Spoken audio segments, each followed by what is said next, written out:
এই এক আজব মেলা নিয়ে আসলাম আপনাদের মাঝে। তো লেটস গো, চলেন। তো মেলাটি আসলে আমাদের নওগাঁ জেলার উত্তরবঙ্গে অবস্থিত।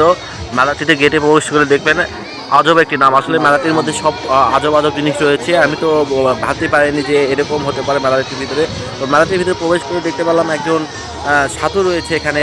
তো আসলে সাধুকে জিজ্ঞাসা করলাম সে কি করতেছে এখানে। দেখেন তার কাছে অদ্ভুত একটি জিনিস নিয়ে সে বসে আছে, সে এখানে টাকা তুলতেছে। তো এখানে নানান রকম প্রকৃতির জিনিসপত্র নিয়ে নিয়ে অনেকে বসে আছে সাধু সন্ন্যাসীরা। তো এখানে হরেক রকম জিনিসপত্র রয়েছে। দেখেন এখানে 7 দিনব্যাপী মেলা হয়। এখানে দেখেন বড় বড় ডেস্কিতে প্রায় দিনরাত 24 ঘন্টা এখানে রান্না হইতেছে, সবার জন্য খাওয়ার ব্যবস্থা আছে উন্মুক্ত।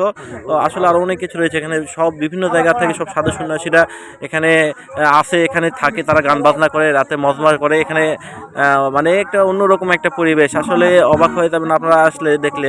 তো মেলাতে সব কিছুই পাওয়া যায়। আমি এত বড় মেলাটা আপনাকে হয়তো ঘুরে ঘুরে দেখাতে পারবো না, তবে যতটুকু চেষ্টা করছি দেখানোর জন্য। দেখেন এখানে সব সাধুরা, দেখেন ইনি একটু এখানে বসে রয়েছেন। এখানে গাছ রয়েছে, এই গাছে আগুন জ্বলতেছে। এখানে 7 দিন ব্যাপী আগুনটা জ্বলতেই থাকবে। এখানে কেউ নিভাবে না, আর নিভে গেলে এটা জ্বলবে না, এটাই মেলার নিয়ম। তো আসলে দেখেন সবাই, দেখেন এই যে অনেকে রয়েছে এখানে। তো এটাই হলো বিষয়। মেলাতে আরও অনেক কিছু রয়েছে, আপনাদেরকে একটু দেখানোর চেষ্টা করবো। চলেন একটু সামনের দিকে যাই। তো সামনের দিকে গিয়ে আপনারা একটু হয়তো দেখতে পাবেন। দেখেন এখানে একটা জিনিস রয়েছে। এখানে যে ওদের এখানে কি যেন বড় একটি গাছ রয়েছে, গাছটি আগুন লাগাই দিয়েছে।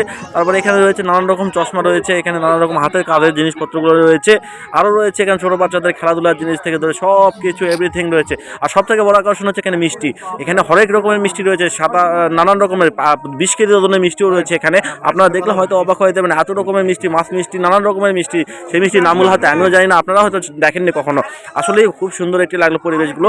মেলার নানান রকম মিষ্টিগুলো আছে, মিষ্টিগুলো হরেক রকম মিষ্টিগুলো খেতে